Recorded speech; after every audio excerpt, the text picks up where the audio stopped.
I'm Maria Menounos, and you're tuned in to AfterBuzz TV, the ESPN of TV talk.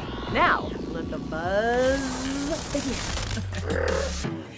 What's up, y'all? We are back. Another episode of Love and Hip Hop Miami After Show, Season 3, Episode 4, entitled Blurred Lines.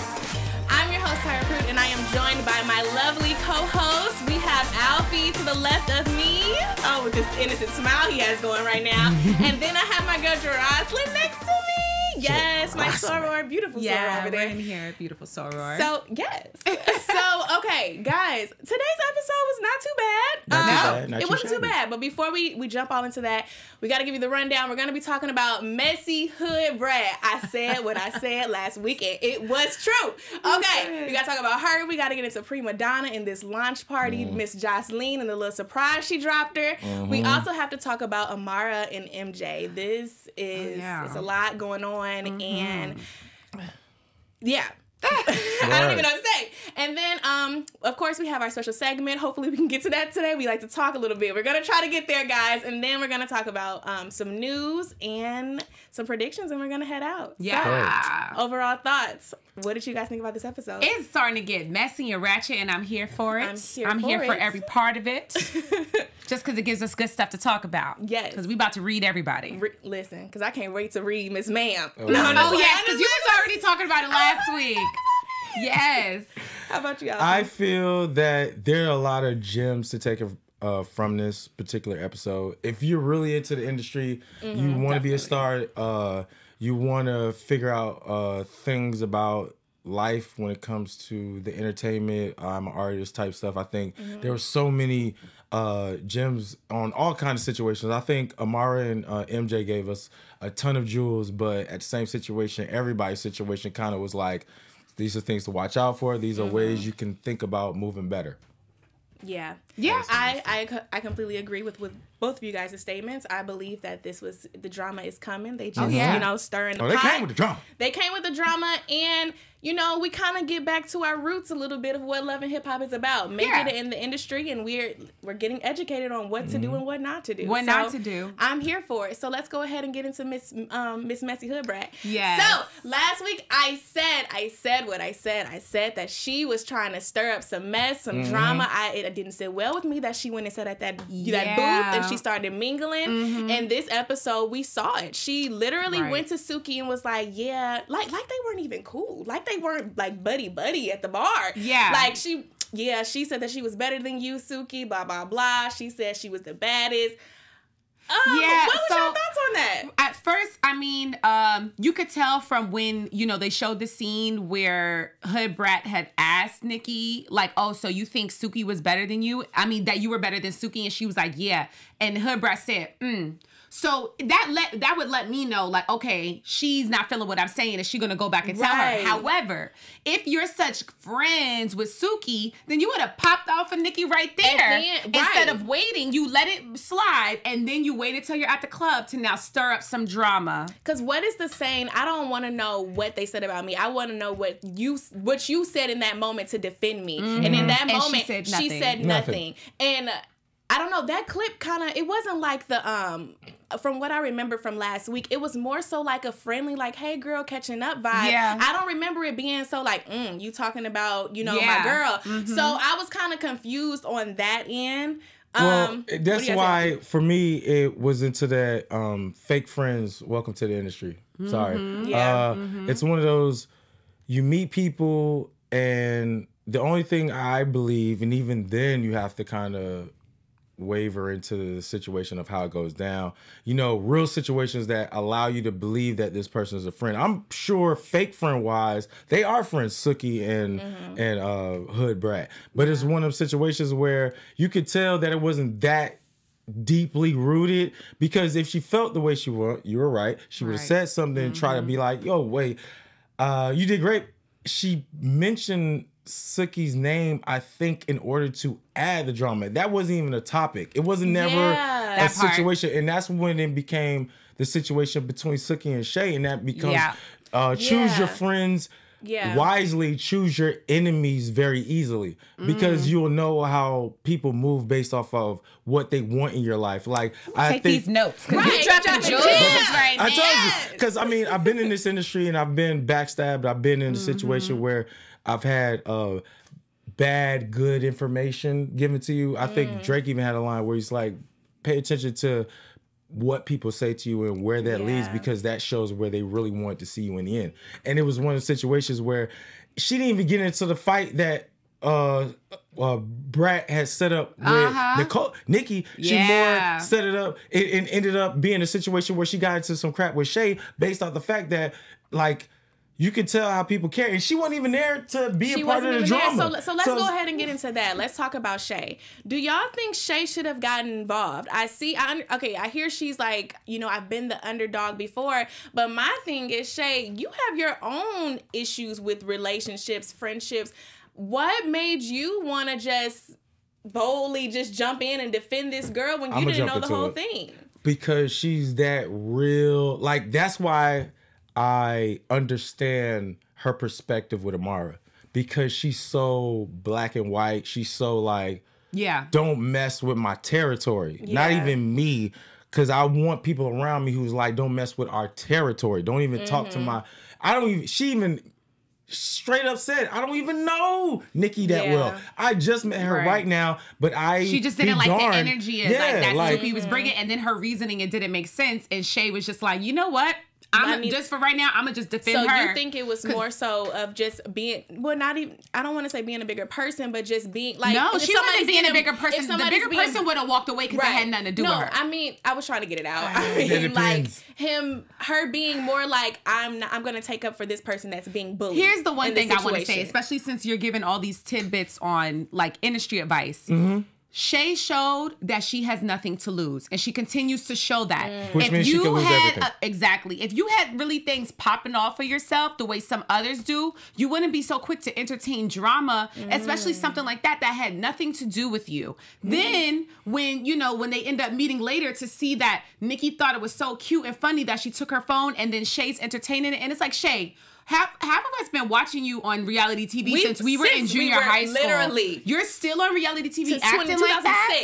It's like you're too old for that. I'm sorry. So that goes back to like what, I know you're saying she's black and white and it's all about territory, but seeing her in that moment, it's kind of just like, I don't know what to believe, because like you're saying, it's like you're falling into the trap again. Are we evolving, or are we just jumping into anything? What she could have done when Nikki brought up that she took her phone, Shay didn't have to entertain that. She could have been like, okay, now you're taking it too far and you need to return her property. She got clothing. Well, we saw her take we saw her rip. She always rip us up. All right, so my quick, why she had to bring it? And then she put it in, talking about some, it's a pad, and then she took it from her hand after she did all of that. That ain't so well. My quick tidbit about that is everybody ain't a G like you. So it's a situation where Shay needs to learn couth, where she's like, I don't know her. I can't stand on the same principles that I stand on. Like if you're a real OG and the young gangsters ain't on your same, like, structure level of, say hierarchies and respect. That's what I feel Shay's going through, where there's a bunch of girls who have none of the qualities you have, none of the way you live life and the standards and morals that you stand on. They not rocking with that. So you keep getting to these situations where people aren't like you, so they don't look at it the same way. And now it's affecting her life, where she's trying to be 100 and be for the homie and be the homie's back, but then your girl's stealing stuff, and then that's like, that should have been a time where you're like, that's not right either. Right. I'm not with you can't pick and choose when you want to be right or wrong, or when it's to be the adult in the situation. But that's the downfall of Shay's situation, where I don't know if she's reaching to try to find a home, but it seems like she's trying to find a moral connection with people that aren't the same bred people. Like if they not like you, you gonna be disappointed. Yeah, but you also have to understand that everybody isn't you. You are not going to become best friends with the exact replica of you. You have to understand that some of your friends, like, okay, this is my girl I turn up with, or this is my girl, like, actually we talk about everything, but some of the stuff she be having going on is I don't agree with, but I'm still going to be a friend to you and support you and give my opinion, whether you take it or not, if Shay is expecting everybody to be who she wants them to be, she's going to continue to be disappointed and continue to put herself into drama. Because Amara and Nikki are two totally different people. I think Amara stands on, I'm trying to get out here and make a bunch of money and build and grow. So I don't need your drama or how you look at things. And then Nikki is somebody, girl, that girl is sneaky and underhanded and she's going to get you messed up because she is with a low-key ratchetness that is like, oh, but you also, where I'm from, it's called be made. You know what it is. Where it's like you don't got the backbone of real ones. Yeah. Well, we can go on and on about this. We could. And I feel like they're going to give us more material over the season that we can go more in on them. Just, I guess let's just don't pick our be battles And wisely. I will say, I'm a fan of Shay. I loved her. Listen, Love and Hip. I mean, not Love and Hip Hop. Flavor of Love. I've always. And then what was Charm School? Charm School. Her and what was the other girl's name? Bucky. They were always my two favorites. I've them. met her in person, and I told her how big of a fan I am of her because I even like her style. I think she's so pretty and fly, and she's healthy. She takes care of herself. She's 200 though. That's all. But yeah. And play the business. And that's what you and I've had to learn that, especially moving out here to LA. And you have to learn, you got to just pick your battles. And sometimes it's really, it's better when you know what you peep game in your mind. You don't have to speak it out because it's only going to get you into trouble because they're not on your level. Yeah. They're going to look at you like, oh, why you always got to have something to say? Why are you being negative when I'm really like, girl, you don't even really know. But it is. Because you can't be you forever. You got to evolve and grow. So I believe in where Shay comes from, but I don't believe in where Shay's at. Yes. And speaking of evolving and growing, we want you guys to help us evolve and grow on YouTube and all of our other platforms. Alfee, can you let them know how to stay in tune with Ladies us and gentlemen, all of that? We love you. We love AfterBuzz. We love what it gives us. It's a journalistic, beautiful journey where we get to get involved with the shows we love. You know, do our commentary, build, have mentors, grow. Yeah. We need your 5 stars. We need your likes. We need you to subscribe to the YouTube. You're the reason why we are the ESPN of TV talk. Thank you. Bam. Okay. So let's get into some more juice. Juice? Yeah. Let's talk about Joy and Trick. Okay, so Joy is clearly giving, I think she's giving Trick mixed signals. Thank you. 1 minute, she goes and apologizes and says, look, try to get back with your girl or whatever. She didn't F him after all. Then he's just like, well, I really want you. And then she's talking about hold my hand and she still wants a relationship with the family, which I get. But what do y'all think about that situation? Is Joy... Literally. Thank you. Oh my God. You can't have your cake and eat it too. So what's going on? I mean, that's not the case. It's not like they got divorced because she wanted to. Trick can't be with one woman. That's the problem. So we can't fault her for clearly showing that she still has feelings for him. She still possibly has a hope of them getting back together. And it's not her fault to me that they're not. Wait, you think she has a hope? I think so. I think it's a halfway hope. I think if she can control the situation and he finally folds and becomes somebody that she can dictate the situation, yes. But in a situation of, oh, you still gonna be yourself? No. It is a Southern relationship kind of. Man, I think it's so just South when to those me. Years have been put in place and it's just so much wrapped into it, it's hard to let it go. And I understand that, but it's just like, come on now. And you can tell that she has a certain level of power over him that he gives her and he's willingly gives it to her. Yeah. And he would drop everything for her. It really is cute to watch. And I'm not going to lie, I really... You don't think so? It's a both ways. Like, he would if it works out, but it's like, I love her, but I still got, you know what I'm saying? I feel like he plays the games. He plays, both of them played the game of... I'm ready to move on, and then when they see you doing well, let me just ease on back in. Yeah. Like, it's just one of those... It's like, you got to look at, like, his situation, too. Like, he started the show dating... Do they have kids? No. I don't even understand He this. started the show dating the Nikki girl, a young, aspiring girl. It's like... It's hard for someone like him to be married when you got all these girls coming at you regardless how old you are, just because you trick daddy. Yeah. So, but I feel like he still sees what, a woman who is more older and more, you know, mature, I feel like that kind of maybe opened his eyes to say, see, like, you know, this not where it's at. Like, it was fun and games, but I know this is the one that will hold me down and keep me. So y'all need to figure out if y'all gonna be best friends or what. Because I think Trick would look so much better married with Joy than out here mingling with Nikki or any young girl. I ain't gonna say that.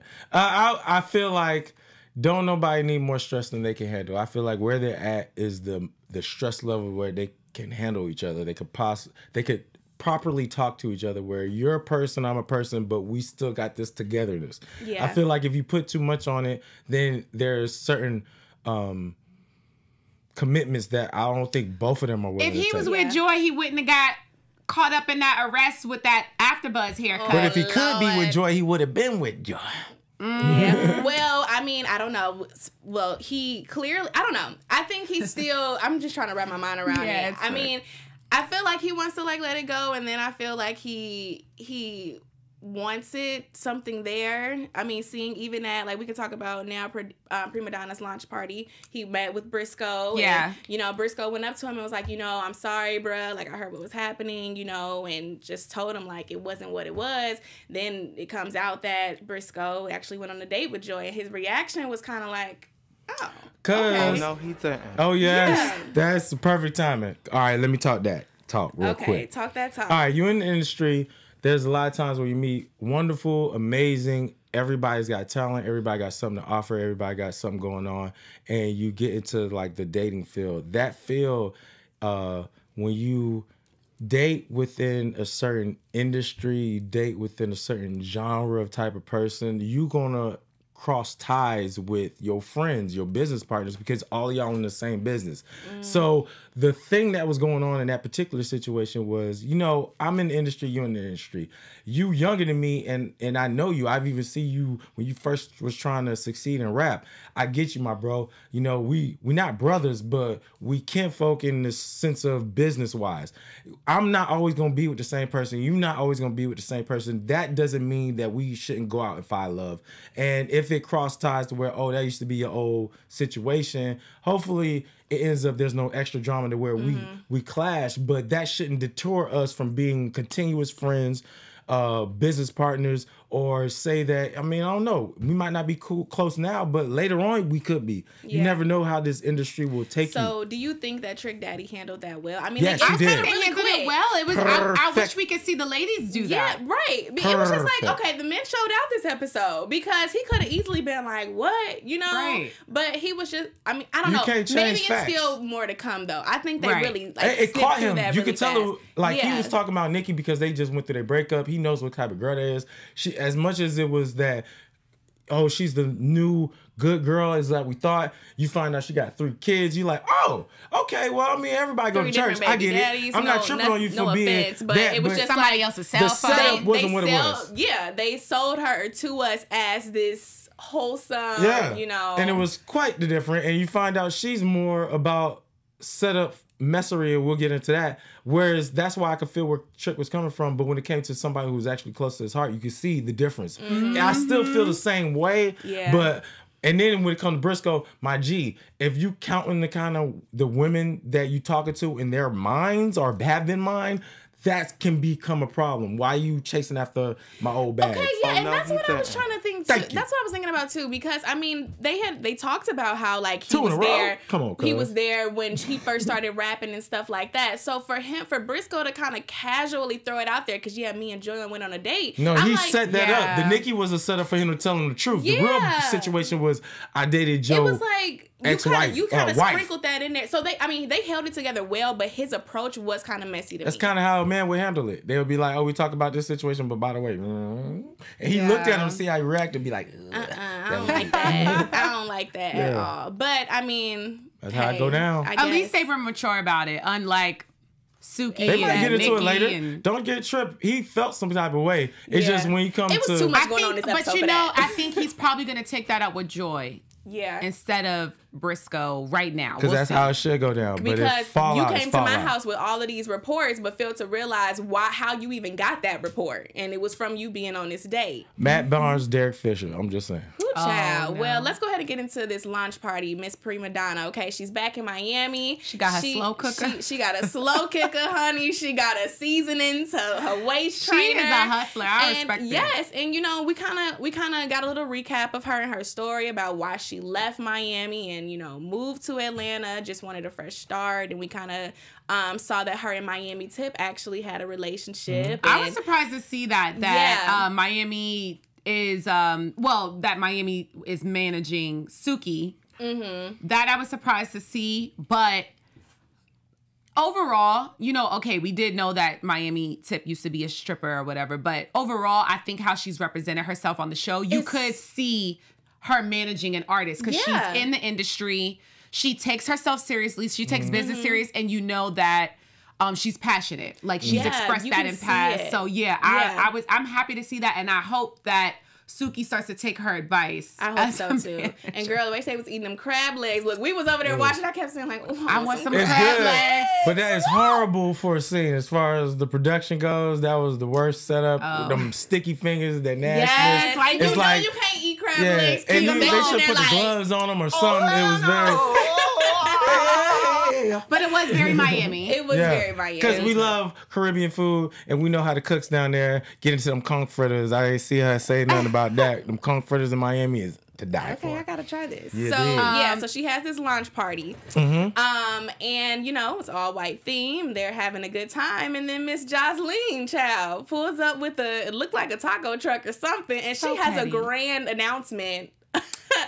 What was her reaction to that? So petty, but so Jeroslyn. The pig, I mean, she sent the message to Miss Piggy.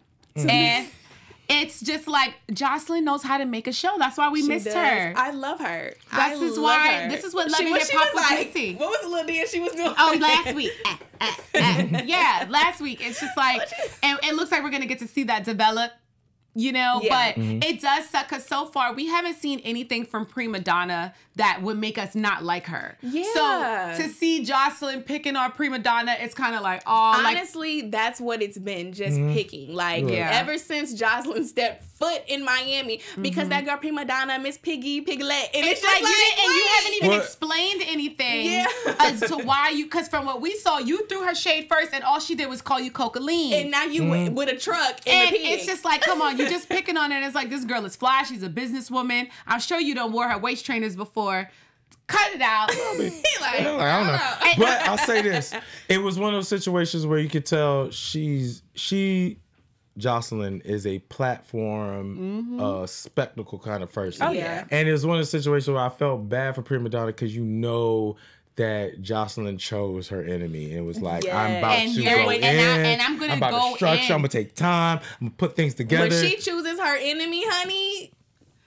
we already know how it ends. We've seen it. We've seen it in other shows. And there was one point I wanted to make, before. It's still with Prima Donna, but it was back to her conversation with Tip. Because we saw Tip was offended when she moved to Atlanta and hadn't reached out or whatever. And I want to touch on that. And I'm sure we could all touch on that, having all be translated to LA. When you are focused, it is tunnel vision. And it's not even necessarily personal. Like, it's called, like, take a note from us. It's literally just being focused. And sometimes if somebody hits you up and you're not even there, it's like, what are we really going to talk about? We don't really have anything to talk about right now until we do. You know, but what I would say is, like, I do always at least respond. It might take me time to respond to a text or to a DM, but I do always try to make sure to let everyone know that I still see you. You have a presence in my life, but you have to understand, don't take it personal when I'm moving towards my dreams and goals. And I agree with that, but it also depends on the relationship too, because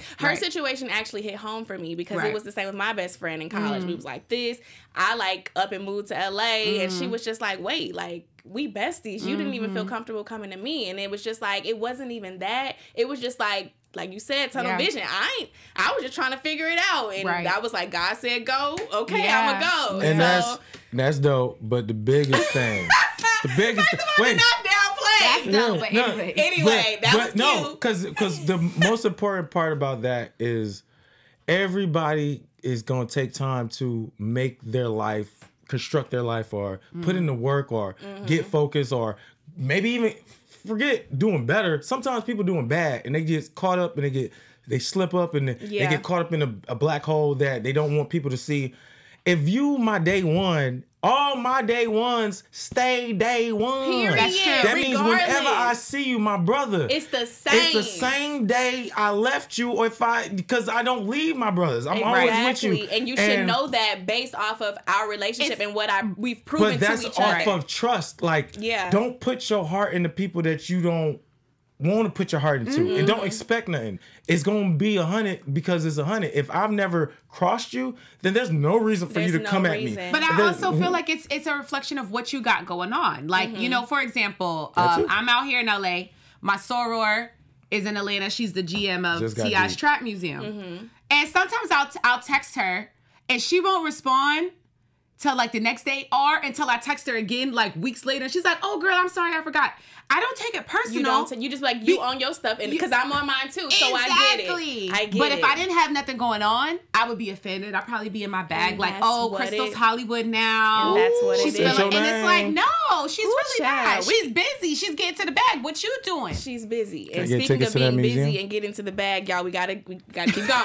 We gotta talk about Amara and how she's trying to get to this bag. Okay, now perfect amount of time. We talked to we gotta have a little news or something, y'all. Oh yes. So real quick, Amara and MJ, they follow up after this the party. She tells her how she felt about it, how she was upset that, you know, he went on and told about the bedroom thing after she said keep that between us. Now, I want to ask, and keep this as brief as possible, Alfee. As a man, would you have been able to control yourself in that situation? Yes. Or even vice versa, like if it was something with like, you know, how would you have? Unless I was drunk, which he was, so I'll give him that. Right. Because if I was drunk, I'm gonna talk my mess. And that's why place and time and opportunity are very important in that situation. All right, I'm gonna try to break this down. He wasn't wrong. He was halfway right, but he was a lot wrong because in the sense of that's not his career, it's her career. It's not his business, it's her business. But being that she decided to be in a relationship at a time, there is a essence of that she has to pay attention to in the sense of what you allow in your life, which may or may not get in the way of what you currently got going on. If she was single, that wouldn't have been nothing. And she probably would never have an issue, or she wouldn't be in a circumstance where all her credentials and stuff could be taken. What's the word? Masters. Yes, her masters could be taken. But the fact that she allowed herself to fall in love in maybe not the best time for her, or maybe it is the best time, and maybe she does want kids, and then that's where he comes into play, and he may be providing her that opportunity. So there's things that he stood on that, depending on timing, essence, and all that stuff, whether it's important or not. It'll play out later, and it is the chips you lay in front of you are the chips you're dealt. Yeah. Okay, I see what you're saying. So you're pretty much saying like they're both right and they're wrong. both right and wrong, but it's just like y'all got this house, y'all living together. Like, what do you expect? Like, who's paying These for that? kind of things are gonna. I think she should keep him by her side. He seems like He's a really good man. He's solid. Yeah. And it seems like he's right. But he can ruin her by accident. By accident. But I'm sorry. But it would be just because of love. Like, I'm sorry. I'm gung-ho. Ain't nothing wrong with getting married and having a baby. If Kylie Jenner could do it at 20 years old, and it even helps. I think babies are in. Babies are in, but let's remember people's circumstances. She is a performer. She could still be bad, all of that, and take a break, have a baby. And I was just talking about the Kylie Jenner thing. Oh, no shade to financially. them. Oh, you mean financially? That was a kind of easier scenario. Maybe K. Michelle. No, I'm just saying someone who like it's in. Like I think it's marketable. I'm not talking about babies as their things, but it's just saying in this industry, she can still have such a good career after marriage and a child. I think it's just flat up. She does, but I'm saying right now, I think personally not right she doesn't want to. But regardless, he's a good guy to keep around her side. He was right about Julian, as was Trina. But he was wrong when he did it. You can't do that at a party. Here's my thing. It's not about you keep it's little things. Yeah. Okay, first, oh, I heard you hopped into bed with my girl. She told me not to say nothing, but all right, I'm gonna try to be cool. Oh, now I hear you're a shady manager and you out here doing bad business dealings with your clients. It's like, all right, and now I'm drunk and we're at an event. I just might check you. And like he said, there's nothing wrong with that. I have to sit home and listen to that because she's venting to me. I don't and if I have to keep hearing it, to me as it was a coming. man, It was not the MJ, but it was coming to a head where it's Julian's time to go. Like, he's not a good manager, and that we saw what he did with Trina. But now when we're hearing all this about with Amara, and then the whole bed situation, that is unprofessional, and it just crosses the line. That should have been the day she decided, I don't care how drunk you are, that should have been the day she decided you're no longer my manager. But you even hear the naivety in her voice because when she's trying to defend him. Wrapped around, like, he literally showed like that he has been manipulative. That's the industry. I've been in a situation. Even when they were meeting with the lawyer, she's like, I just feel so bad. I just don't want to do this, and it's just like, your future is at stake. You're seeing everybody's careers drop because of him. So while you have the time, I mean, honestly, he has control over her masters and stuff right now, but I feel like she still has a leeway out. And no shade, because I'm a fan of Mara.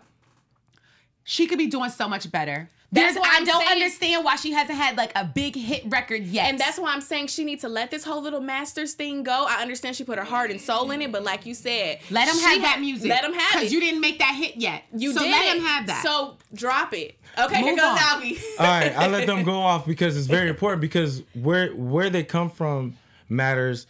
The points matter. And I think a lot of dissecting going into your upper echelon business, these things come into play. It's different when you're nobody, you're just doing shows.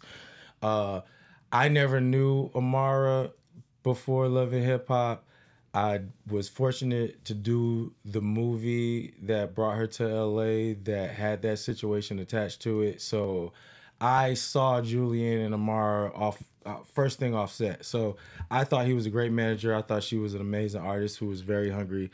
The things that they have accomplished, I haven't seen many people in her position accomplish. From where she came from, there's like a history to it.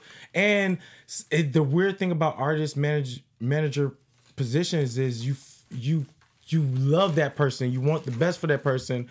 You can mess up and fall in love with that person by accident. All that kind of stuff plays in. But at the same time, that is definitely a wrong move on his part as far as allowing himself to even get drunk or be in a position, you have somebody around you that takes you away from caring about your artists because you're so nurturing. You're building them. You're convincing people to fall in love with them. You will have a certain kind of love of family. That whole family thing wasn't fake. It was literally she was on the street before she met him. He got her to this point off of a lot of extra time, a lot of the payment stuff.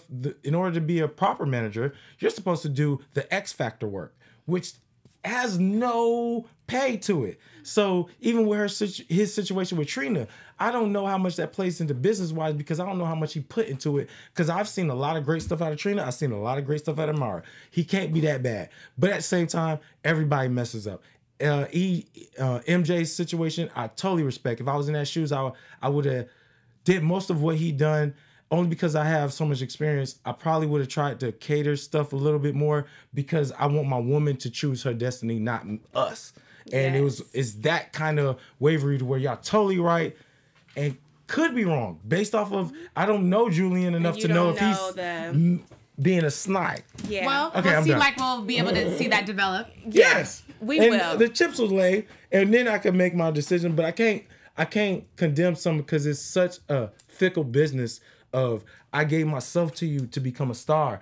I might one day get caught up in the fandom of it all and I might make a mistake, but doesn't negate the hard work to get you where you are type stuff. And that's why she's having such a hard time. He didn't not work. He worked and she doesn't, and that gets to the situation. I don't want him mad. Wasn't like, oh, you care about him like you don't care about yourself. I know he put in work because I'm here.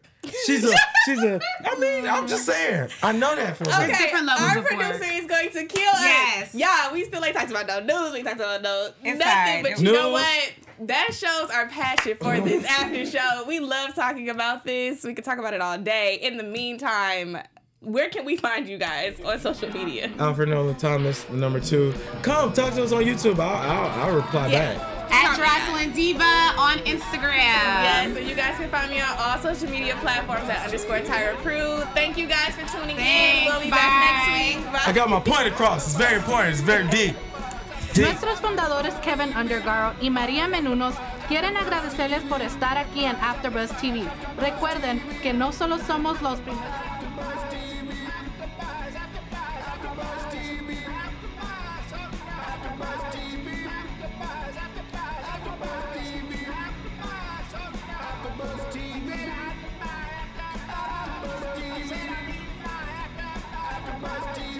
Our founder, Kevin Undergaro, and me, Maria Menounos, would like to thank you for tuning in to AfterBuzz TV. Remember, we're not just the first, we're the biggest in the world, and we're the only destination for all your favorite TV shows. Whatever you crave, we've got it. So go to AfterBuzzTV.com and check out our lineup. Buzz you later. The views expressed herein are those of the hosts only and do not necessarily reflect the views of AfterBuzz TV or its owners or principals.